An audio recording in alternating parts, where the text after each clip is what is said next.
Hello everyone, welcome back to my another video. और आज मैं आपको बताने वाली हूँ फॉरवर्ड जियोजेब्रा फॉर्मूला, यानी कि इसका ये सेकंड नेम है, ये इसका दूसरा नाम है। आपको इस नाम से भी काफ़ी जगह सुनने के लिए मिलेगा और फॉरवर्ड नाम से भी आपको काफ़ी जगह सुनने के लिए मिलेगा। तो सबसे पहले क्या करते हैं, इसका फॉर्मूला याद कर लेते हैं। फॉर्मूले की ट्रिक्स भी बताने वाली हूँ मैं साथ के साथ। तो आपको क्या करना है, साथ के साथ अपनी कॉपी में नोट डाउन करते जाना है।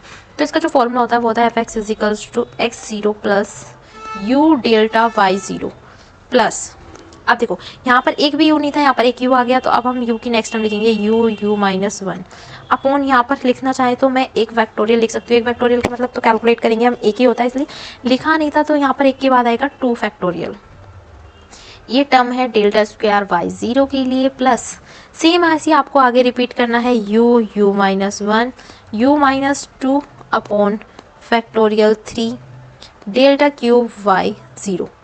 सेम इसकी आपको अगर आप चाहें नेक्स्ट टर्म लिखना तो नेक्स्ट टर्म लिख सकते हैं इस तरह ही u-1 u-2 u-3।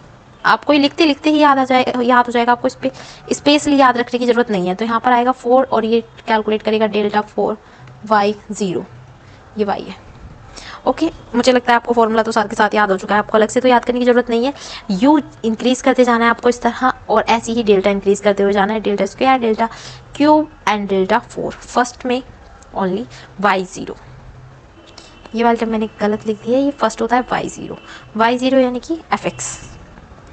तो अब आते हैं इसके क्वेश्चन पे। इसका एक छोटा सा क्वेश्चन मैं आपको पहले उतार के दिखा देती हूँ क्या क्वेश्चन दिया हुआ है।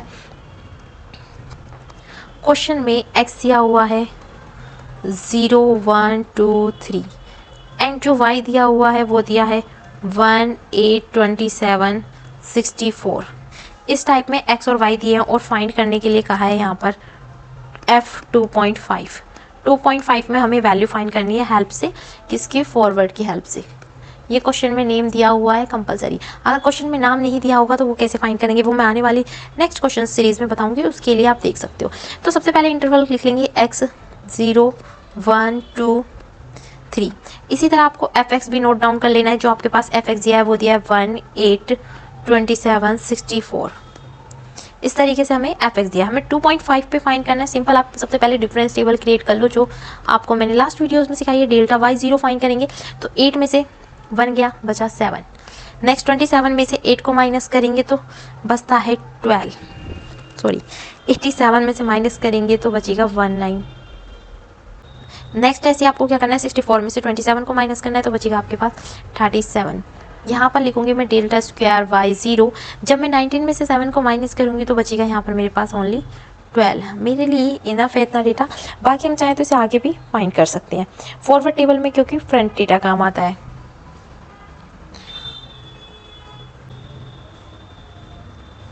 जब आप 37 में से माइनस करेंगे 19 को बचेगा आपके पास 18, और सबसे लास्ट में जब 18 को माइनस करेंगे इसमें से तो बचेगा आपके पास 6। ये क्या हो गया, डेल्टा क्यूब f0। अब जैसे कि मैंने डिफरेंस टेबल फाइंड कर लिया है तो नेक्स्ट टारगेट देखते हैं, हमें फॉर्मूले में क्या क्या जरूरत थी। फॉर्मूले में जरूरत थी u की, जैसा कि u का इंक्रीमेंट हो रहा था।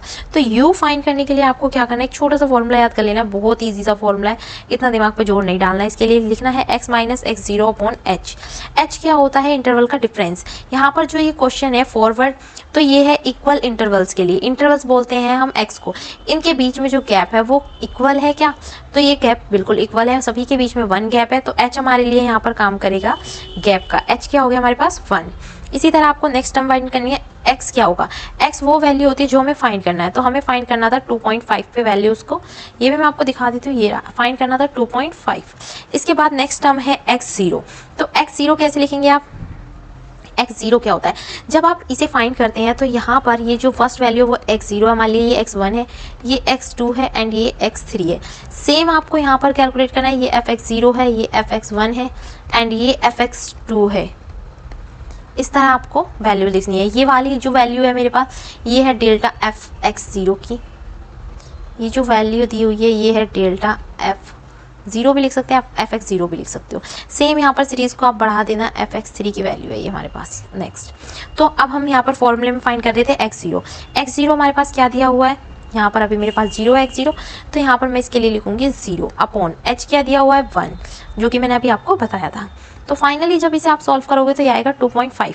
तो u की वैल्यू क्या आ चुकी है हमारे पास 2.5। काफ़ी ईजी था यू फाइंड करना, बट अभी क्वेश्चन कंप्लीट नहीं हुआ है। अब हम क्या करेंगे, सारी वैल्यूज़ को पुट करेंगे फॉर्मूले में। जो ये फॉर्मूला है हम इसमें सारी वैल्यूज़ को पुट करने वाले हैं अब। तो वैल्यूज़ पुट करना स्टार्ट करते हैं। सबसे पहले पूछा है y0, तो y0 क्या हो गया हमारे लिए, fx0 इज अ y0, तो ये हमारे लिए क्या हो गया 1। तो इसकी वैल्यू मैं यहाँ पर रख देती हूँ, फॉर्मूले की जो वैल्यू पुट करने वाली हूँ मैं यहाँ पर लिख देती हूँ 1 प्लस u क्या है मेरे पास, u है 2.5। नेक्स्ट टर्म है यहाँ पर delta y0, delta y0 find करेंगे।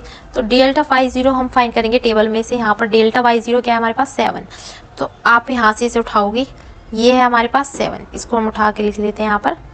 नेक्स्ट है हमारे पास 7 मल्टीप्लाई में इस फॉर्मूले में। इसके बाद है प्लस, आगे प्लस करो, फैक्टोरियल 1 लिखना है 1 लिख लो, 1 तो 1 ही होता है, फैक्टोरियल कुछ स्पेशल नहीं होता।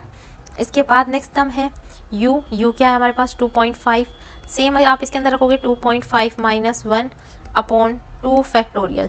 डेल्टा स्क्वायर y0 क्या है, ये आपको टेबल में से फाइंड करना है। हम फॉरवर्ड निकाल लें तो फॉरवर्ड कुछ इस तरह निकलता है, फर्स्ट टर्म काउंट होती है। तो डेल्टा y0 हमारे पास दिया हुआ है 12, तो आप इसमें नेक्स्ट टर्म लिखोगे 12 मल्टीप्लाई 12। नेक्स्ट u क्या है, सेम वैल्यू रख रही हूँ यहाँ पर हूँ मैं, 2.5 दिया है मुझे, 2.5 minus 1, 2.5 minus 2 upon 3 factorial. Delta cube y0 क्या है, तो डेल्टा क्यूब y0 आया था हमारा फाइंड होके 6, तो मल्टीप्लाई में लिख लेंगे 6। इसके आगे आप चाहें तो फॉर्मूला जितनी भी हमें ज़रूरत है आगे की टर्म्स चलती रह सकती हैं, कंटिन्यू आप इंक्रीज कर सकते हो उसे। अब हम इसे कैलकुलेट कर लेते हैं, जो भी हमारा सॉल्यूशन आएगा। तो इसे कैलकुलेट करके जो आएगा वो आएगा फर्स्ट को 1.17.5, इसे आपको कैलकुलेटर की हेल्प से कैलकुलेट करना है। सिंपल कैलकुलेटर यूज़ होगा, साइंटिफिक कैलकुलेटर का यूज़ करना नहीं है। ये सारी डिजिट मैंने कैलकुलेट करके लिख दिए हैं डायरेक्टली क्या आएंगे। तो इसके बाद इसका जो फाइनल आंसर आएगा वो आएगा 41। तो आप इसे फाइनल आंसर इस तरह लिखेंगे F25 इज इक्वल्स टू 41, ये इसकी फाइनल वैल्यू है एंड फाइनल आंसर है। Thank you for this watching video. अगर आपको कोई भी स्टेप समझ नहीं आया तो आप मुझे कमेंट कर सकते हो, मैं आपको सारा स्टेप्स दोबारा डीपली या किसी अदर मेथड से सेम क्वेश्चन सिखा दूंगी। Like and subscribe for more video.